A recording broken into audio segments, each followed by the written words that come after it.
You got D'Angelo Russell in our rundown. I don't know. I mean, what the Lakers do with him, it's more like who might they be able to get for him, or should they trade him? He is playing well right now. Yeah, that one's uncomfortable. Man, he's had some really good moments this season with the Lakers. They've been so up and down.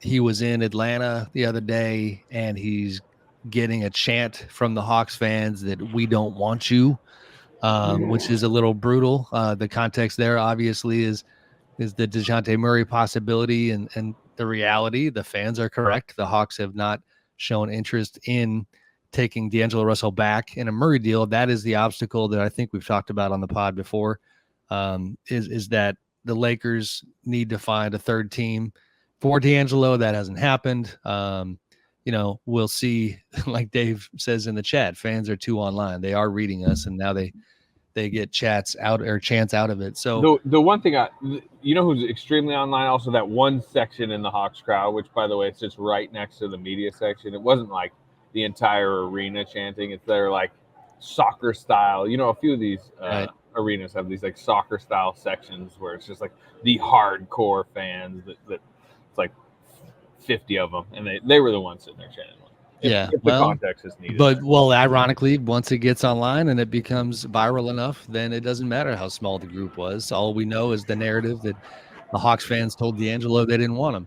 So, but D'Angelo in a vacuum is like, man, he loves being a Laker. There was that clip of him last week, seemingly emotional on the bench, and fans speculating that it was tied to his kind of uncertain future.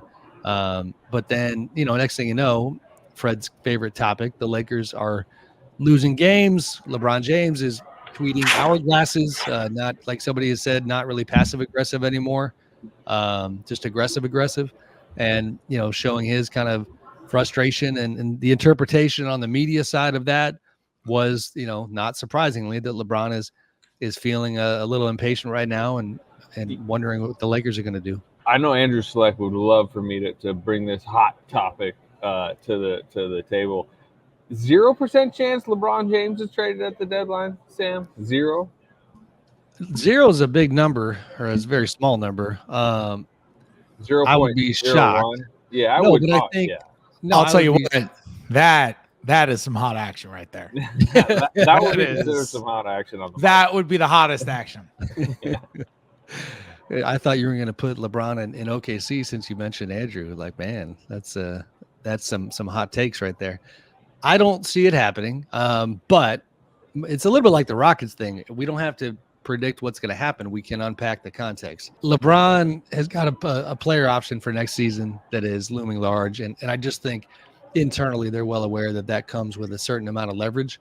That even if maybe it's not 0%, so if there's a 5%, 10% chance that he might opt out and do something crazy, like we've seen him do before, from Cleveland to Miami to the Lakers.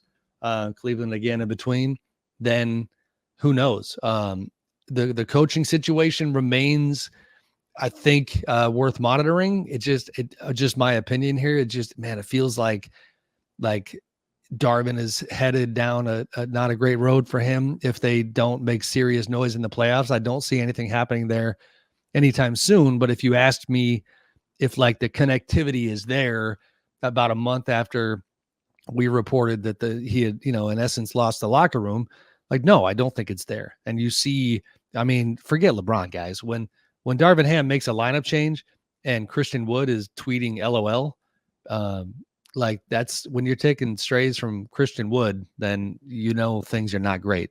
So as it relates to LeBron, like the more angst and the more unhappiness, the better chance of something happening there, whether it's a trade, whether it's the coaching situation, whether it's him doing something, this summer, we'll see.